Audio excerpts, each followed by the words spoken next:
Money.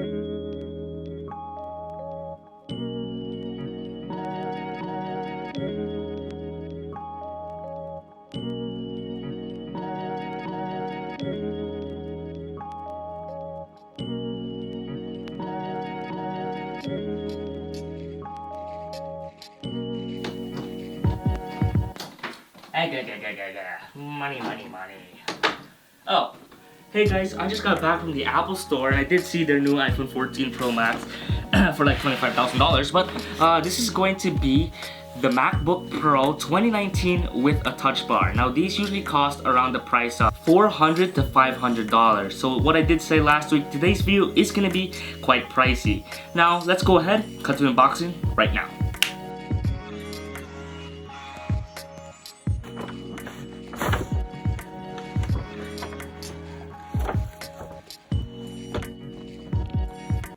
Comes a very nice presentation of them. Oh my god.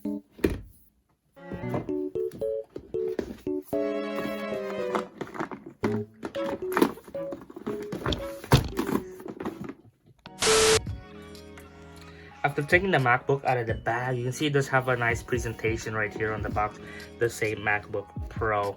There is some stuff on here, but I don't want to, flip it upside down just so you can see the box. Let's go ahead and get to the most satisfying part of Apple products, the box opening.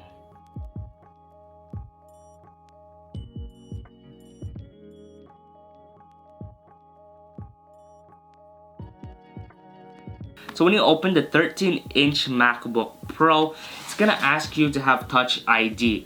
Now, obviously, this is not the starting screen. It would say hello, bonjour, whatever your language is, but I already put my Apple ID and signed in everything. I'm gonna show you a nice feature here. It definitely is a nice feature that you can just log in with your own thumbprint. And this is a nice wide 13-inch. Compared to the iPad, there is like a 12.9, so this is barely a little bit bigger, but still bigger on the other side.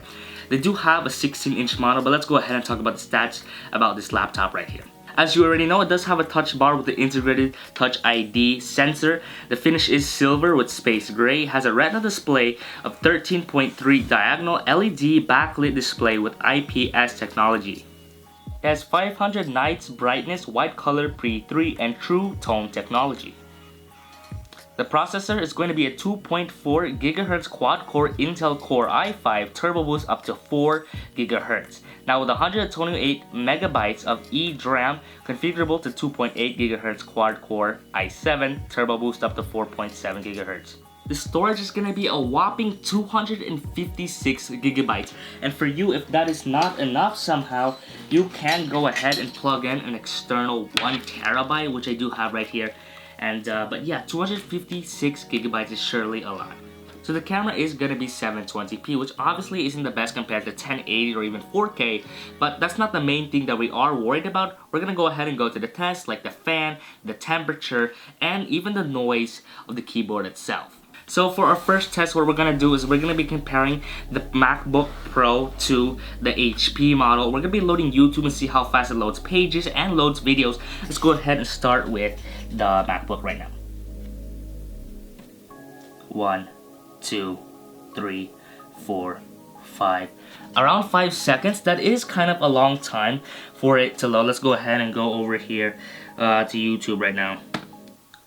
1, 2, 3, 4, 5, 6, 7, 8, 9, 10, 11, 12, 13, 14, 15. 15 seconds. Wow, that is quite the difference. By times 3, it is still a lot faster. 15 seconds for it to load the whole entire page of videos. Wow, let's go ahead and play one of my videos and see how long does it take for the fans to actually start turning on and how loud they are. Also, while I'm talking, a nice feature about the MacBook, you can actually say, "Hey Siri," and it will turn on. It censored my phone. And stop. Okay. So that is a nice feature. This one is a lot more sensitive than the phone one. So let's go ahead and type my channel here and let's load some videos. Alright, so obviously you can tell that this screen is absolutely better compared to the HP model. I mean, just look at the resolution right here. And is this one still okay? This one is just a little bit laggy, but I mean, pretty much they are at the same time. but this one I think is 4K. I'm not exactly so sure. Obviously compared to this one, it looks like not even 720p right here, but both videos are in 1080p, but it does surprisingly look a lot better on the MacBook Pro. And let's go ahead and see when the fans end up starting to kick in. So while I am talking, I do want to talk about more features obviously on the MacBook Pro right here.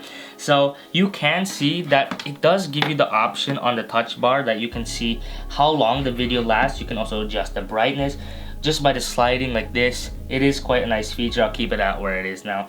And you can change the volume of how loud you want it. Off here. I mean, it is quite loud, honestly. For you have two speakers right here. This one also has two speakers. I believe this model of HP is trying to copy the MacBook Pro. I mean, it even says on the name, it's called ProBook. So obviously I don't know how they got their name here. And this one is quite a nice feature. You can go ahead and do out of screen, or you can do full screen, which is quite a nice feature of the touch bar.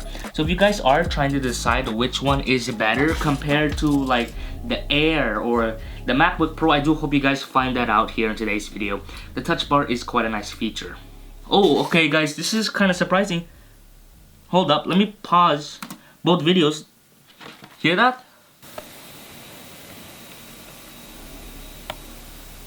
Guys, that's crazy. On the HP, how many minutes in we are 2 minutes into the video, and the fan is already going on for the HP.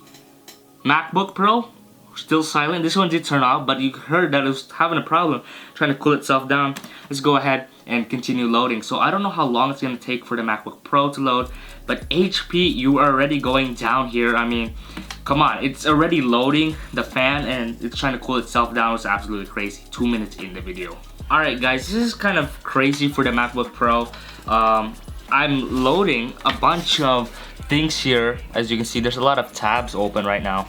So you have a bunch of tabs open. I have Disney Plus, Hulu, and a bunch of YouTube tabs playing a bunch of different videos, some hour long, some minute long, and it's still keeping up. I mean, if you listen, the audio, they're all overlapping each other, and if I silence it, the fan is not turned on yet. I mean, the video's been playing for about 10 minutes, and all these other clips have been recently playing for about 5, and it's not buffering. Like in any way, you have music playing, you have movies playing, you have other videos playing, you have 30 minutes, 1 hour. I mean, it's playing every single video and it's still not turning on the fan, which I can't believe how it's still going on. I mean, the HP model would have crashed and burned by this time. I mean, I don't think I can get the fan to turn on unless I really use it for quite a long time. This is just crazy. I guess we can just go ahead and go to the next test, the keyboard sound quality.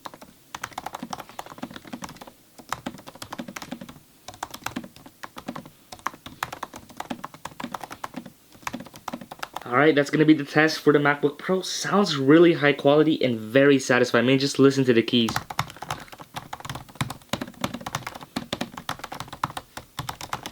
Sounds nice. Let's go ahead and test the Logitech one right here, and then we're gonna go ahead and go to the HP model.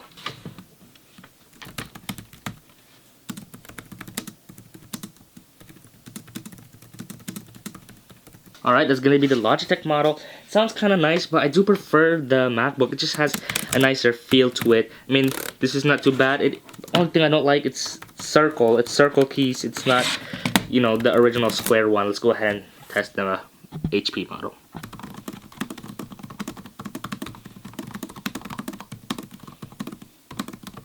Alright, that is the HP model. Obviously, it does sound a lot cheaper compared to the other brands over there. So, let's go ahead and put you guys back on the tripod and jump to our conclusion. Alright, so there you guys have it. That was the MacBook Pro 2019 13.3 inch 256 gigabytes and the touch bar. That surely is a mouthful. So this obviously stands out the most compared to your normal HP models or your keyboard. And I forgot to test the mouse sound, but this is gonna be the Logitech sound. Kind of sounds cheap. I mean, that goes with the other ones. They sound kind of cheap. They don't have a nice quality feel as this. And to even speak of, the letters actually do light up if you can't tell they are glowing in the dark, so that is kind of cool. Nice feature here. So yeah, this is a nice MacBook.